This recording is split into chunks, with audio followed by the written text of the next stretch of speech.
이번 세션에서는 크레딧 코인을 디자인하면서 글로아가 자문했던 질문들에 대해서 이야기해 보도록 하겠습니다. 화폐 전쟁의 저자 제임스 리카즈가 말했듯 화폐는 물건이나 서비스를 사는 데에만 쓰이는 게 아니라 사람들이 돈을 빌려주고 빌릴 수 있어야 돈이 되는 것입니다. 암호화폐는 이미 100조가 넘는 시장 규모를 갖고 있지만 제공되는 자본시장 인프라는 결제 외에는 부족한 것이 사실입니다. 암호화폐도 결국 신용거래망이 필요할 것입니다. 가진 것이 망치뿐이면 모든 것이 못으로 보인다는 속담이 있습니다. 다른 기술 개발 프로젝트와 마찬가지로 블록체인 프로젝트를 시작하기에 앞서 우리는 그 문제를 풀기 위해 블록체인이 정말 최선의 선택인지를 자문해야 합니다. 저희가 풀고자 했던 문제는 금융소외자들이 겪는 고리대금의 악순환입니다. 타겟층을 금융소외자로 설정한 이유는 아직 이른 암호화폐 생태계의 불편을 감수하고 사용할 이유가 있는 유일한 층이라고 생각했기 때문입니다. 많은 사람들이 전통적인 금융시장으로부터 신용대출을 받지 못합니다. 때문에 다른 방법을 이용해 대출을 받고 이 거래는 은행망에 기록되지 않습니다. 신용기록이 은행망에 쌓이지 않으니 신용이 쌓이지 않습니다. 은행은 개인의 주관적인 주장이나 대부업체의 주관적인 기록을 믿을 이유가 없습니다. 다시 불리한 조건으로 신용대출을 받는 악순환이 반복됩니다. 요약하자면 금융소외자들의 신용거래 기록이 객관적으로 쌓이지 않고 있습니다. 해결책은 객관적으로 신용거래 기록을 쌓을 수 있는 시스템을 만드는 것입니다.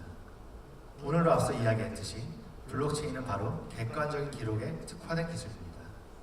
이 문제를 해결하기 위해 딱 알맞는 기술인 것입니다. 블록체인을 사용하기로 했다면 이제 선택을 해야 합니다. 스마트 컨트랙을 쓸 것인가 아니면 자체 블록체인을 구축할 것인가. 스마트 컨트랙으로도 충분히 블록체인 정보를 저장할 수 있습니다.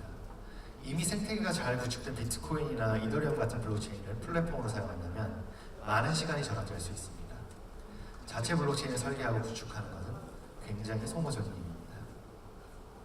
하지만 기존 블록체인 플랫폼들은 비쌌습니다.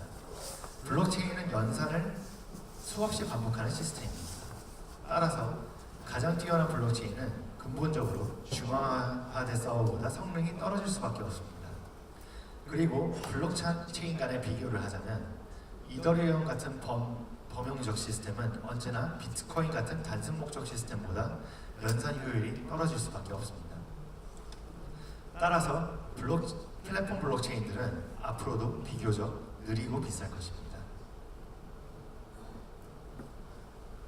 저희는 현재 플랫폼 블록체인의 한계를 몸소 경험한 바가 있습니다. 크레딧 코인을 구한 후 저희는 먼저 크레딧 코인의 개념 증명을 위해 크레딧 코인을 이더리움 ERC20 표준 스마트 컨트랙으로 구축하였습니다. 하지만 테스트 도중 재미있는 사건이 발생하였습니다. 당시 이더리움 위에서는 크립토키티가 뜨거운 인기를 얻었고 크립토키티의 수많은 거래량을 처리하느라 많은 거래들이 처리되지 못하고 기약 없이 쌓이기 시작하였습니다. 때문에 이더리움 사용료도 상당히 올라 저희가 목적으로 했던 금융소외자들이 쓰기에는 배보다 배꼽이 더 커지는 상황이었습니다. 저희 파트너인 아일라 크레딧은 1시간에 1000여 건이 넘는 제출을 처음 받습니다. 저희는 크레딧 코인을 이번 이더리움 스마트 컨트랙으로는 도저히 쓸 수 없다고 결론 지었습니다. 저희는 결국 자체 블록체인을 개발하기로 결정하였습니다. 여러 가지 기초 기술들을 검토한 끝에 하이퍼레저 소투스 프로젝트가 저희의 요구사항에 가장 알맞았습니다. 이것에 대한 이야기는 다음 세션에 저희 블록체인 아키텍트인 블라드가 더 자세하게 이야기해 드릴 것입니다. 저희는 단 하나의 목적을 가진 블록체인을 개발하기로 하였습니다. 크레딧 코인은 오직 신용거래를 기록하는 것을 목적으로 합니다. 따지고 보면 크립토키티를 거래하고 싶은 사용자들과 파일 저장 공간을 거래하고 싶은 사용자들이 한정된 트래픽을 갖고 경쟁하도록 할 필요가 있는 것은 아닙니다. 단순 목적 블록체인은 다양한 시장의 트래픽을 서로 방해하지 않고 존재할 수 있게 할 것이며 따라서 비용과 트래픽은 그 목적을 가진 사용자들의 사용량에 의해 결정될 것입니다. 설계를 한다는 것은 끝없는 질문과 답의 연속입니다. 저희는 먼저 대출을 무엇으로 정해야 할지를 먼저 질문하겠습니다. 대출이라는 것은 기본적으로 조건부 거래입니다. 일반적으로 대출을 구성하는 수십 가지의 조건들이 있으며 따라서 수천 가지의 다양한 대출 방식이 존재합니다. 크레딧코인은 스마트 컨트롤 플랫폼이 아니므로 모든 대출을 지원해서는 안 됩니다. 그렇다면 가장 기본적인 대출이란 무엇일까요? 무엇을 빌리는 대신에 무엇을 더해서 갚는 것일 것입니다. 간단하게 말해서 100달러를 빌려주면 110달러를 갚겠다는 계약입니다. 만기보다 일찍 갚아도 이자는 물게 됩니다. 이를 좀 더 정리해서 명확하게 표현하자면 기한전 변제 이득이 없는 일괄 상환형 무담보 대출이라고 할 수 있습니다. 저희는 다음으로 대출 계약의 순서에 따른 거래의 종류들을 정의하였습니다. 먼저 양자가 대출의 조건에 대해 합의하는 단계에서 입찰, 응찰, 거래, 합의가 있습니다. 그리고 투자자가 모금자에게 돈을 보내는 투자거래, 모금자가 투자자에게 돈을 되갚는 상환거래가 있습니다. 이때 만약에 투자자와 모금자가 변제 금액에 대해 협상을 한다면 투자자는 받아야 할 돈의 일부만 받고 나머지를 탕감해 줄 수도 있습니다. 그리고 투자자는 채권자로서 자신의 채권을 타인에게 양도할 수 있습니다. 저희가 비트코인과 다른 점은 이렇게 다양한 종류의 거래를 지원해야 한다는 점이었습니다.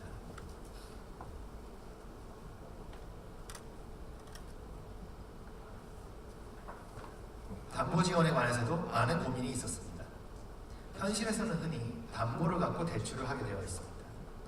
만약 증권형 토큰들이 자리를 잡는다면 크레딧코인의 담보로서 훌륭히 역할을 수행할 수 있을 것입니다. 예를 들어 부동산 토큰은 부동산을 담보로 돈을 빌릴 수 있게 해줄 것입니다. 하지만 생각보다 증권형 토큰의 표준은 자리 잡지 않았고 그다지 사용되지 않고 있습니다. 따라서 저희는 이 아이디어를 증권형 토큰이 생태계에 자리를 잡을 때까지 구현하지 않기 바랐습니다. 퍼블릭 블록체인으로서 어찌 보면 핵심이라고 할 수 있는 합의 알고리즘도 정해야 했습니다. 현재 업계는 다양한 합의 알고리즘을 갖고 갑론을박 중입니다. 비트코인으로 대표되는 POW, 이더리움이 채택한다는 POS, 그리고 저희가 자체적으로 고안한 POD. 하지만 현재 실전에서 성공적으로 운영되고 있는 것은 POW뿐입니다.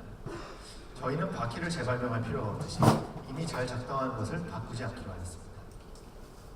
혹자는 POW는 처리할 수 있는 거래의 수가 한계가 있고 느리다는 이야기 등으로 비난을 하기도 합니다.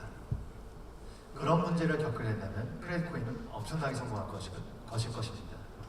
겪을 수 있기를 바랍니다. 후에 다른 합의 알고리즘이 저희의 용도에 더 맞는다면 그때 가서 적용하면 됩니다. 저희는 지금 쓸 수 있는 블록체인이 필요합니다.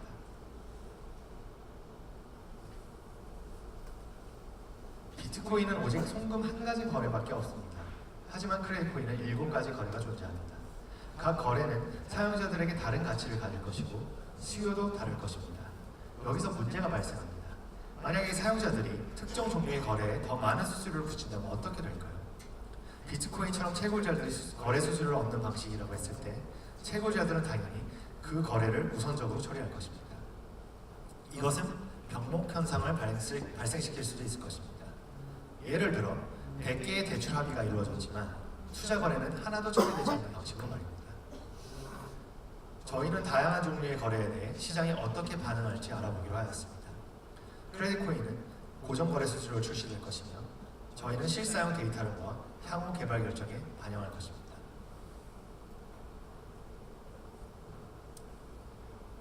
이상적으로 사용자들은 어떤 블록체인에서든 대출을 할 수 있어야 할 것입니다. 그런데 크레딧코인은 다른 블록체인에서 일어난 투자 거래나 상환 거래가 제대로 이루어졌는지 어떻게 알 수 있을까요? 저희는 각 블록체인의 거래 ID 값을 사용합니다. 크레딧코인에서는 운영자들은 다른 블록체인 노드들을 함께 운영하며 입력된 거래 아이디로 다른 블록체인에서 거래 내역을 조회합니다. 크레딧코인은 현재 비트코인과 이더리움을 지원합니다. 크레딧코인 플러그인만 개발한다면 어떤 블록체인이든 지원 가능합니다. 이렇게 크레딧코인은 완성되었습니다. 크레딧코인은 기한전 변제 이득 없는 일과 상황의 무담보 대출을 지원하며 채권을 양도할 수 있고 플러그인만 개발한다면 어떤 블록체인이든지 연동할 수 있습니다. 블록체인 상에서 주문을 매칭시켜주고 다른 블록체인에서 이루어지는 투자와 상환 거래를 검증합니다.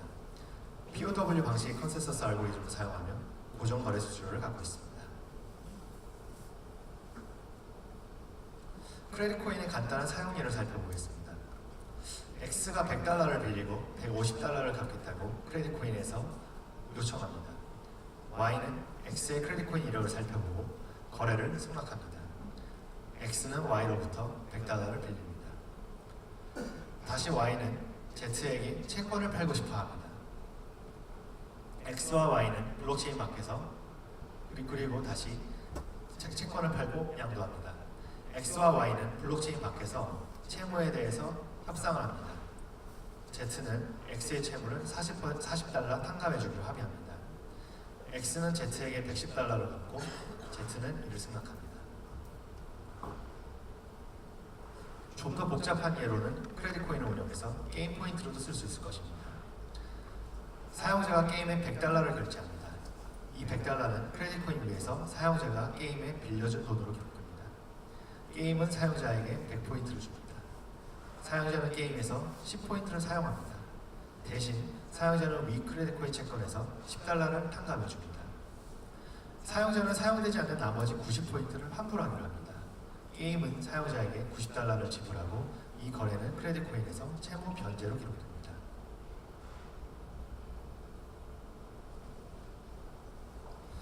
(1년여에) 걸친 크레딧 코인 개발이 이제 마무리 단계에 왔습니다. 모든 기능이 구현된 크레딧 코인이 공개를 앞두고 있습니다.